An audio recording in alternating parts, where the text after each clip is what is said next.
Okay, good evening. How are we doing on this wintry feeling July day? So, if you're coming in, give me a hello. If you're on replay, drop a replay. I'm going to tag a few people in and let everyone know that we are ready to rock live. If you're coming in, put a 1 in the comments if you can hear me okay. And let me know your biggest take home from today. So we're talking protein intake, we're talking omega-3, we're talking soy, we're talking hot flushes. I've had some great questions as well, which we'll get onto.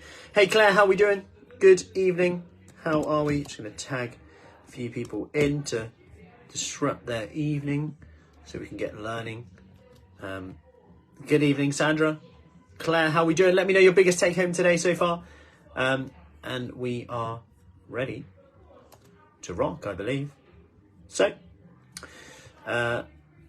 hopefully we are ready to go. So, hey Ali, hey Sandra, hey Claire. Day 2 already. We're still in the house. How's the muscles today? How's the glutes? How's the arms? Should be feeling good, I hope. My arms hurt. I think you said that before I asked that, didn't you? Otherwise, that would have been very quick. There must be a slight delay, surely.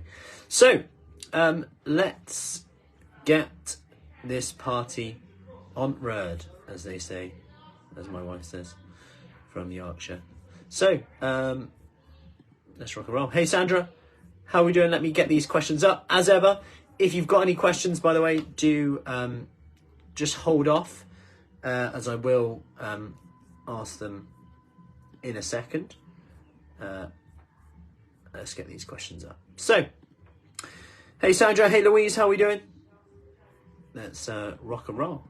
So, let's get straight into the questions tonight. Day 2. So far we've looked at where we are right now in terms of our food, our fitness, our mindset. We've assessed where we're at right now. That's the first step to stepping forward on here. So well done on doing that. Day 2, we then looked at, okay, hot flushes. Okay, let's look at one thing we can add in terms of from a nutritional perspective, and that was today. And there'll be some meal plans thrown in as well later in the week to give you some ideas if you're looking for that as well. And I know there's been a few questions, which is great. So, and we'll touch on protein tonight because a few of you have asked questions regarding that, which is great. So in terms of that, let's get into the questions. So Nikki, why can't I lose weight like I used to? It's a great question, and there's many variables in here. So the first part, and sticking with menopause and the transition from pre, peri, post, the change in hormones does change, number one, fat distribution. So fat distribution changes. So you will store more fat around your stomach, more like a man would. The hormonal profile would look more like a male. Evening Liz, evening Katrina. And just that in itself can make you feel like you're carrying more weight as well in the first instance. That's why you see the rate of diabetes, cardiovascular disease, etc. kind of go up with age as well. One of the reasons, because storing fat around there isn't obviously the best place to store around the organs. So a part of it, there's that variable. There's then the variable, like I touched on about that 5-year study where they looked at people going through the menopause, so from pre to peri to post to how long they are post. And one of the key things they see, one of the key differences is that physical activity calorie expenditure goes down during this time. And the cool thing about that is, as much as a lot of the side effects in terms of energy, in terms of mood, joints, risk of osteoporosis, arthritis. Hey Sarah, hey Hannah. As much as they are make it harder, the great thing about that is that actually that's something that we can control to an extent. So the first thing I would say is have a look, be conscious of your physical activity and go, okay, if I used to be able to, just lose weight quite easily, was I moving more? Was I doing more then? Was my step count up? But even for me, say, if I look back like 10 years, I used to spend a lot more time in a gym. I used to play football and things like that. And just by default, I was a lot more active. Now it's like my active some days is like doing the school run. It's quite different. As much as there is quite a lot of walking around, but then you throw in that kids get a little bit older, you don't do the school run anymore. That's like 2,000 steps down again, and so on and so forth. So our responsibilities kind of change. We're driving people around. Maybe we move house, and all of a sudden we got to drive everywhere now. Whereas we used to walk everywhere. And those make quite a difference, and that's why your steps are one place to start on there, Nikki. Given the research out there about physical activity going down, that's one thing that we can really look at and monitor. So I'd have a look at your step count. Where's that? Can we increase that to start? Now, menopause and aging in general, does our metabolism slow? Not that much.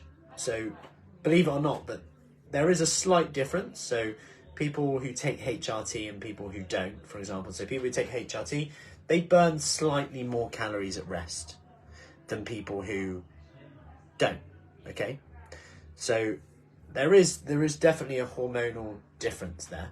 Yeah, that's plain to see from that research. People who take HRT burn more calories at rest. How significant that is, you know, when you're talking like 100 calories, 50 to 100 calories a day, I mean, how significant is that? That could be like, if you think about it, that might be like 3/4 of an apple. So what's the biggest one? Well, again, it's almost the physical activity that you do outside of sessions. Like, how active are you throughout the day on there? You've then got that variable. You've then got, throw that in, then throw on top of that the obesogenic environment we live in right now. Hey Siobhan, hey Camilla, hey Jackie. The obesogenic environment where it's easier than ever to grab food, like on the go, cheap junk food, petrol stations, you know, ready meals galore. Not that all ready meals are bad, by the way, but sometimes it can be easier to overeat. It can also be sometimes a bit easier to rely on snacks rather than perhaps eating more at a meal as well. So that's one thing to consider on that. So in terms of why can't I lose weight like I used to be able to, what I would say, Nikki, is the first step, have a look at where you're at right now. And if you're quite frustrated where you're at right now, I would, as hard as this is, without data, you'll never really know. So what I would suggest is this, because knowledge is power. I'd suggest seeing where you're at with your calories for 2 weeks minimum. Count your calories every day, even on your worst days, especially on your worst days. And that's where I would say, you know, Fruity Fit and what we do really comes into its own, because anyone can check in on a good day. I had a great day today, and I'll just say, great. We'll just go, awesome, well done. That's good. But it's the days where you're like, oh, I'm struggling right now. Okay, why are you struggling? What's working? What's not working? Let's do this. And you need to track those days, those off days, because it could be that you're really good 5 days a week and you're on track, you're quite comfortable, then you just maybe have a trigger food or a food that you perceive as bad. And because you perceived it's bad, you then go off the rails, and then those 2 days become really bad. What's that story? When he's really, really good, they're really, really good. Really bad, really, really bad. It's going on my head. Anyway, Eden, Rebecca. So we've got to look at that. How bad do we jump off the bandwagon? And Thursday's task should really help with that as well. So I hope that helps on there, Nikki. So count your calories, 2 weeks.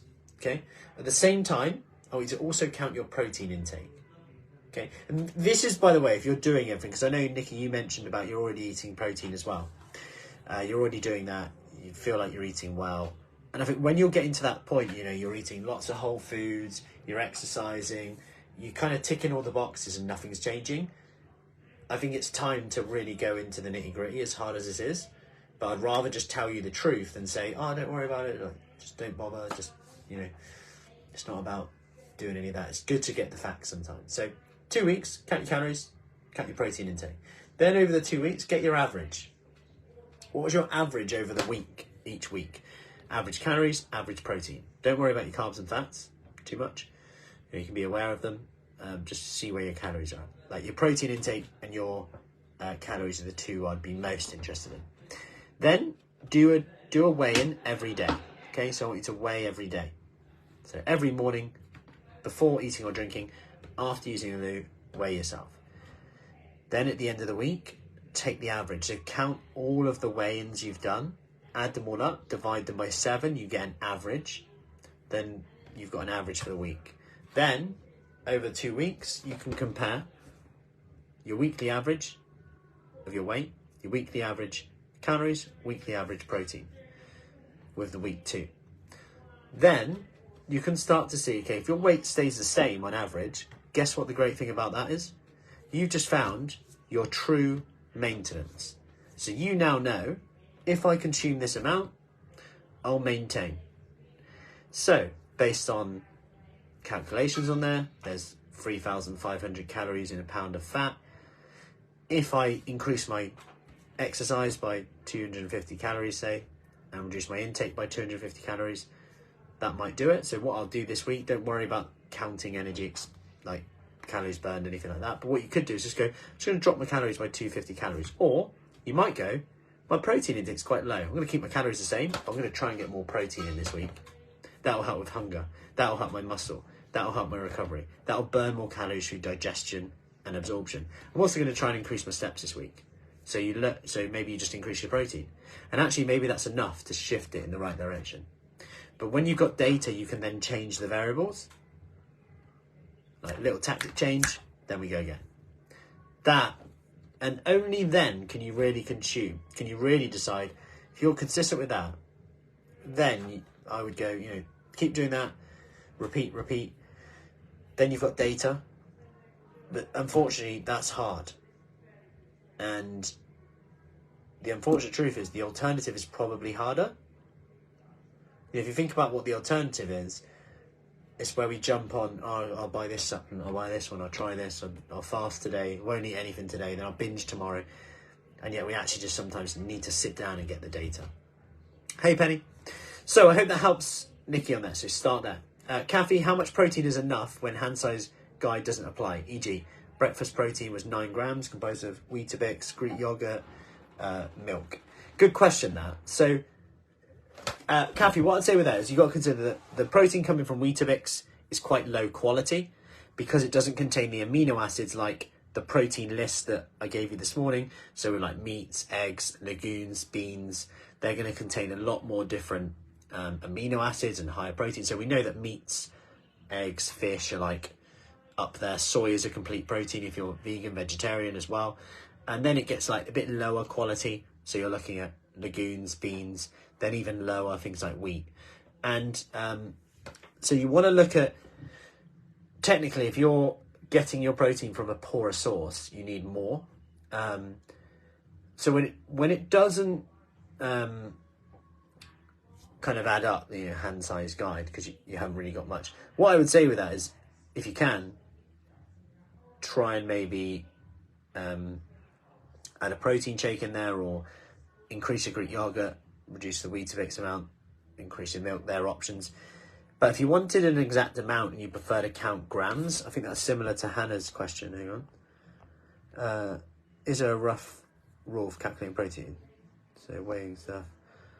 So in terms of counting protein, a rough rule on there would be like looking for a hand size of protein with every meal at least, and not being afraid to go more than that, to be honest. But if you were looking for more grams, what you could do is work out around, if you look at some of the studies that I'll show you tomorrow, they're between like 1.1 and 1.2 grams and higher some, but start there, per kilogram of your body weight. So let's say you weigh 100 kilograms. So you weigh 100 kilograms. What times that by 1.2? So that's 120. And then what you would do is aim for 120 grams a day. So if you have 3 meals a day, you divide that by 3. And then you've got 40 grams, 40 grams, 40 grams, which is hard. That's a lot, right? You had 9 grams of protein this morning. And I'm not saying go straight to 40 grams, but I'm saying it's a good thing to be aware of, you know, we say when we're struggling to lose weight, etc., but are we actually following what a lot of the research shows? Like some of the studies I showed you today, the average intake of protein is like 18% of their total calories.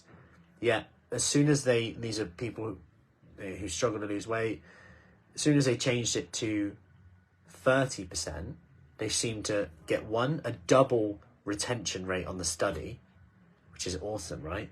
So, like, from 38% to 61%, now, like, kept to the diet.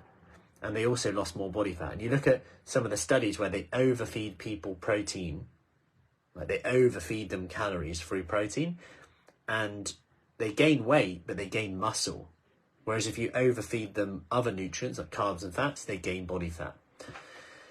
So there's definitely something to that. And I think, hey Jill, hey Hannah, as we age and our ability to utilize protein and get the same protein synthesis to recover, repair, you think about collagen, all that out there at the moment, you know, we don't make as much of it, synthesize as much, so the need for protein is higher.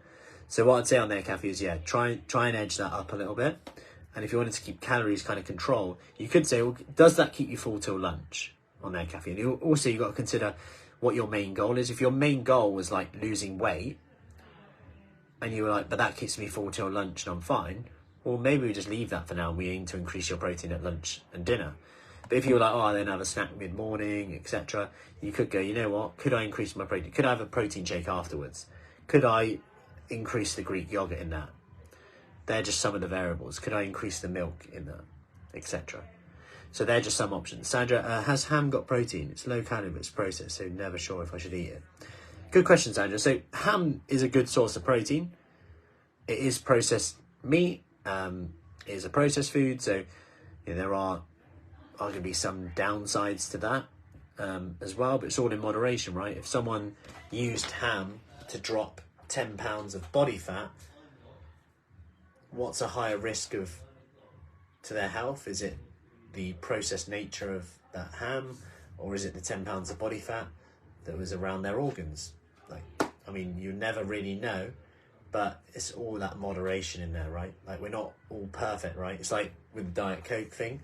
It's like, of course, water's better. You know, some of the research is comparing, like, the highest amount of diet drink intake people with people who have none, like people who have water. Like, of course, there's going to be some difference. You do that with sugar, it's way worse than diet drinks. You know, that's what you do in research. You quite often compare extremes to see an effect, and then you can come back in with it. So that would be what I would say in there. Does that answer your question? Let's go back to the question. Yeah, cool. Perfect. So, Suzanne, is it okay to eat yogurt every day? Yes, absolutely. It's like a probiotic, right? Would you have a probiotic every day? Would you take calcium supplement every day? Would you take iodine every day? Pretty good, right? I mean, I'll be honest, dairy is like a superfood. Take the emotion out of it, like, and you know, ethics, all that, that's absolutely fine. From a health point of view, if you were to repackage it and say, here's a health food, and you listed the nutrition, the protein content, the quality of amino acids, the calcium, the iodine that no one really talks about, the vitamin B12, the price of it, whether that's right or wrong. I have no idea if farmers are getting a good deal. Probably not, but the given cost of living, etc., it's a great way to get nutrition in. Like, I'll be honest, as a dad to girls, I'm sometimes like, right, are you going to get absolutely rubbish nutrition in at this kids' parties today? Can I get a glass of milk in you before you go? You know, I'm just like, right, they've got their vitamin B, some vitamin D in there as well, some calcium. And yeah, like, you then throw in the research about fermented foods. And that's why I'm so big with yogurt and berries. The kids love it. I love it as well. So yogurt, fermented yogurt is totally different as well. You think about dairy in general, you got the top side, cream, butter. We can pretty much agree sorry to say it, but they don't really bring anything to the table other than saturated fat. You then got milk, which provides quite a lot of nutrition, but can cause digestive issues in some people, like lactose. Then you've got the middle ground, the cheese, you're going to love me, the cheese and the yogurt, which are fermented foods, which they seem to be anomalies in the dairy research. When people talk about like saturated fat, they're anomalies. Like saturated fat might be associated with some heart disease, etc. But then when you look at dairy saturated fat, it just doesn't seem to be there. And that's where it comes in with yogurt. So yeah, absolutely, there are loads. So yogurt, so if it's natural yogurt, Greek yogurt, you'll see it on there. Lactobacillus, bifidobacteria, they're some of the probiotics that are naturally found in yogurt. So Suzanne says, I've been told I shouldn't. I make my own, some blueberries. I get a bit did certain foods every now and then. I'd love to know, Suzanne, why you've been told not to. And I guess the key question, regardless of their reason or whatever person told you to, is what would you have instead? So let's say you didn't have the yogurt, what would you have instead? Would be my question to you. And then you'll normally get the good answer, right? If you, so if you say, I have a yogurt, is it too much? And I'll answer Laura's question while we're here. Can you eat too many eggs? I have 3 scrambled eggs, I have it multiple times a week. Is that too much? What would you have instead? Again, if you take emotion aside, you take emotion out of it in terms of eggs and all the drama and in the media, and if you were just to list out the nutrients, it's high in vitamin D, it's great for your eyes, it's got some great antioxidants in, really high quality protein, cheap and affordable. Bit more expensive now, but you'd be like, oh, what an amazing what an amazing food. So yeah, they've done lots of research in eggs, and I think the one they did most recently was 6 a day. They didn't do any more, they just didn't bother doing any more, but they did 6 a day, no effect on their cholesterol. There's people who are hyper responders. They've got something called essentially hypercholesterolemia, but they are hyper responders to dietary cholesterol, which seem to have an impact. But apart from that, you're all good on there. So again, it's asking the question, what would you have instead? So if you got to consider, okay, if I have 3 scrambled eggs in the morning, how full am I throughout the day? Does it stop me snacking mid-morning? Like, we could say, I don't have eggs because it's bad for heart disease, even though it's not, by the way, but let's say you believe that. But then mid-morning, you're at the petrol station, you're starving, you pick up a chocolate bar, It's like, we've got to look at the bigger picture. Low-fat yogurt or full-fat, either's fine. If it's just natural yogurt, Greek yogurt, and you go for 0 fat, all as you're doing is getting more protein and more calcium. Because essentially they're just pouring more milk in, skimming away the fat. Pouring more milk in, skimming away the fat. So there's nothing rubbish added in or anything like that. It's absolutely fine. What you could do then, if you were like so for me, for example, I'm like, I would rather use the fat calories. I do like full fat Greek yogurt better, but let's say I really like nuts, or I want to have an avocado later with my salad, or I want to have some cheese on my salad later, and I want to use my fat then, I could go, you know what, I'm happy to make that swap and go, I'm going to have 0 yogurt and I'm going to have a bit more fat later on my salad, because if I can chuck some avocado and some cheese on my salad, I can eat a mound of salad, lots of water, lots of volume in that salad, which will keep me fuller for longer. And I've saved the calories from having the Greek yogurt, but without reducing the weight of the food, because I can look at this mountain of yogurt and go, delicious, going to keep me full. And if I had to then take away if someone said, to lose weight, Matt, you're going to have to swap 250 calories out, and I was like, oh, damn it, I'm going to have to get rid of the cheese, I'd really miss that. So it's looking at those swaps and changes. So that's overall intake is key. There is, the only thing I would say is PCOS, which I know Sarah's asked a question about, is there seems to be something about full fat dairy and PCOS in terms of having benefits, is what I would say. Yeah. Is soya yogurt just as good? From a probiotic point of view, I'm not so sure. It's probably not far off. I'm sure they put some in it to try and mimic it. But the protein level is pretty good, yeah.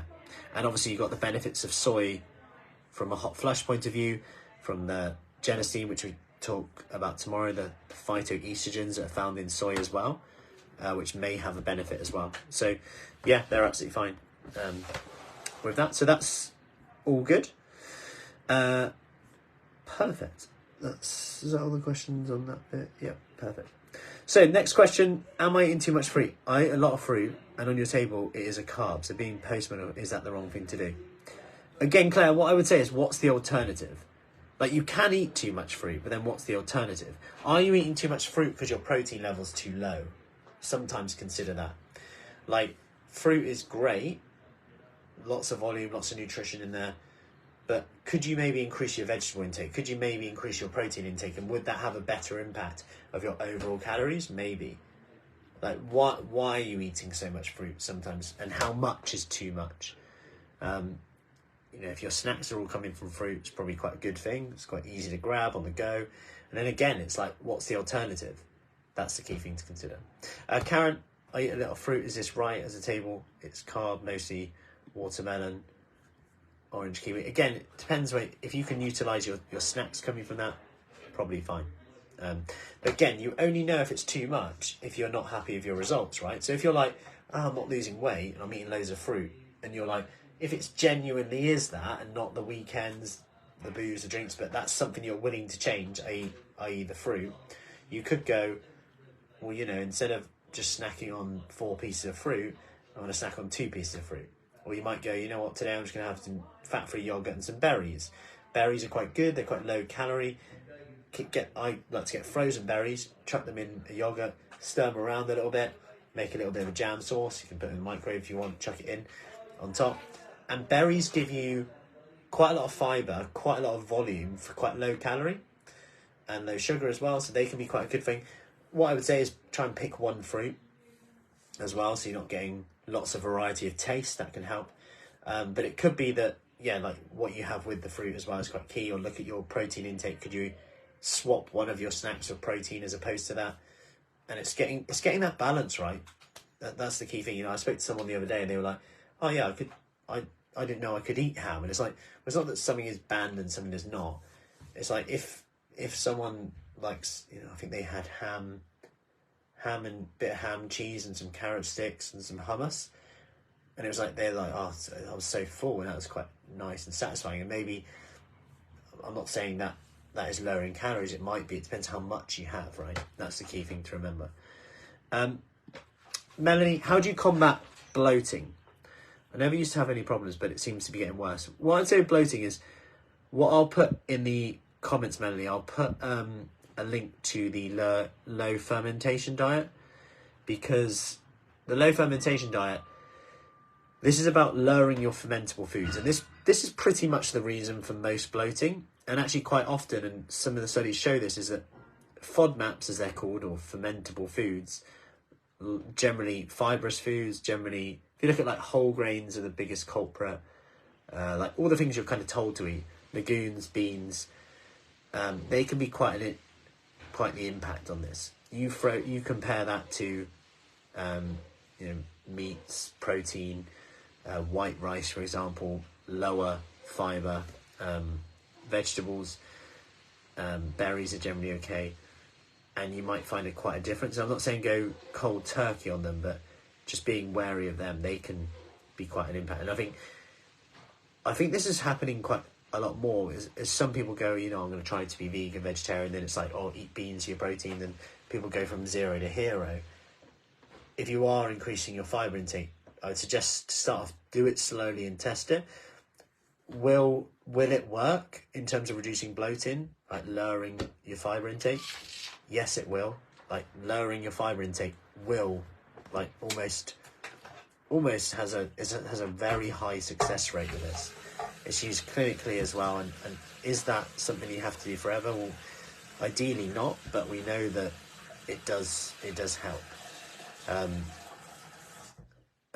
So yeah, that would be something I'd just be aware of. If you're having, like, when do you get bloated? What do you have 2 hours before? Have a look at the types of foods you're eating then. Are they very fermentable foods? Have you had a few too many gherkins, as they keep coming up? Have you had a few too many like fruits, again, like things that are like more fermentable? You look at like things like banana, apple with the skin on, Brussels sprouts, onion, garlic. They're more fermentable. You compare that to ones that have a lower fermentation, like berries, are going to have a less of an impact. So I'll put that in the comments there for you to have a look at. Sandra, any advice or comments on the subject of hormone disruptors? They are everywhere and so hard to avoid. Anything in particular about that in terms of a hormone disruptor? Do you mean like? Yeah, I mean some of the things are a little bit like scaremongering, I would say. You know, there are some. Yeah, you could argue that some stuff we don't really know. Some stuff has been tested. There's certain levels to be safe, and like everything poses a risk, but I guess it's your exposure to it, right? It's like you read online podcasts and around, and it's like never wear sun cream because it's got this in it. It's going to give you X, Y, Z, but then it's like you're sunburnt every day or whatever, or you're never getting out, you're never having any vitamin D, you're never going out for a walk and getting the benefits of being outside. Maybe you say no to events, you get anxiety around that, you worry a lot. Then it's like, oh, what's the worst thing on there? And I mean, I don't really have any kind of opinion on it. Yeah, some cosmetics, cleanings, etc. Yeah, I mean, again, it's just kind of exposure, right? Like, is the key thing. Like, they are tested to be safe and at certain levels, but yeah, it's a difficult one, and I don't think I can give you a good an answer to go kind of like avoid this and take that, because I just don't think there's enough out there. But yeah, it could be having an impact. Would it be having an impact as much as, you know, the food we eat, the exercise we do? My opinion would be probably not, but you know, yeah, it's a difficult one.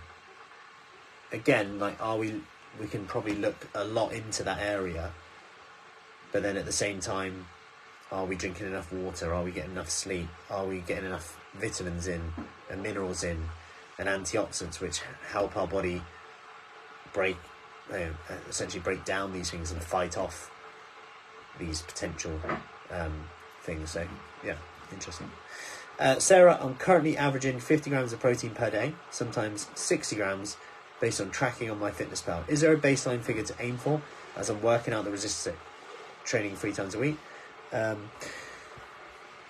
Based on what you said about PCOS, I would definitely err on the higher side. So I just said before, kilograms, so take your weight in kilograms, multiply it by 1.2. Then have a look at how close you are and try and push towards that. That would be my suggestion on that. So, and again, yeah, so have a look at how close you are to that and then go from there. Have you any advice on what I could eat to help with fatigue, which could be due to PCOS? It seems to always come on within an hour of waking up. So I've asked, what do you have at that time? I also have gluten-free diet due to celiac disease. For breakfast, I usually have porridge with flaxseed, sometimes overnight oats. Lunch is normally a wrap. Dinner, gluten-free meals. Yeah, so what I would say with that is almost trial a meal where you have a lower carb meal. We know that with PCOS, there does seem to be, with the insulin resistance, potentially, if you don't handle carbohydrates as well, a higher protein, lower carb meal might be something. It doesn't have to be 0 carb, by the way. It could be something like full fat Greek yogurt with some berries. Try that, see how you feel after that. that could be something to look at. It could be a protein smoothie. Like you mentioned before, you have protein bars, so something like a protein smoothie. Skip a protein powder, some milk, handful of frozen berries. Whiz that up. Some cinnamon maybe in there as well, which also helps with insulin sensitivity. Can be helpful. So weight in kilograms times 1.2 was for your protein intake, Claire. Okay. So give that a try, Sarah. See if, because I noticed just with your meals you do have carbs at every meal, which is fine. But given what you said about feeding with that fatigue, given that PCOS, that could be something to try on there, I would say. Cool. That's all the questions that I've had on here. Some great questions. Again, tomorrow we're looking more at bone density. We're looking at the muscle side of things and what the research shows around there. Laura, you also asked about creatine, which tomorrow, just so happens, you've definitely hacked the system and looked at task 3, I think. But I do touch on, I'm not saying that creatine is like a must, by the way.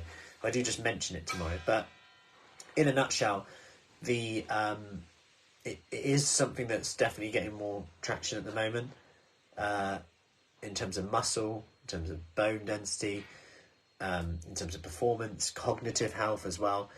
So you asked about the dosage, Laura. So generally people take between like 2.5, 5 grams a day, but according to the research, people say to load it. Some people don't. I tend not to recommend the loading, and you just go about, I think it's 0.03 grams per kilogram. In a nutshell, around 2.5 grams is probably going to be fine a day. Or if you're really, and they normally put the scoop in there that is the same size, or they'll say take this amount. So I would just follow the serving suggestion, because that will probably be what you need on there. Yeah, so it would normally say, like, for the first week, you want to have a bit more to load it and then go on to the maintenance dose, but you could just have the maintenance dose. That's fine. So that is all the questions. Any other questions tonight? I'll just double check that's all the questions. So like I said, tomorrow, bone density. Tomorrow, back in again with the workout, 6 a.m. Day 3 already. Time is flying. And we are ready to rock. So, awesome. Awesome. Great stuff, Penny, Rebecca, Claire. I will put the low fermentation resource just below in the comments for you to look at. I think it was Melanie, wasn't it? So I've just put that below. So if you do want to have a look at that, do have a look on there in terms of bloating, low fermentation. I'll put that below for you so you can have a little look on there. That will hopefully help. I'll also reply in the comments as well, just to make sure you've got that. Perfect. Great. Awesome, Sandra, Sarah, Melanie. Any questions, let me know. As always, have a good evening. Enjoy your sleep. Remember, don't check the time in the middle of the night if you wake up. Stay safe, drink your water, eat your protein, and do your resistance exercise. And I will see you later. I think that's everything on there. Awesome. See you, Katrina. Take care, and I'll see you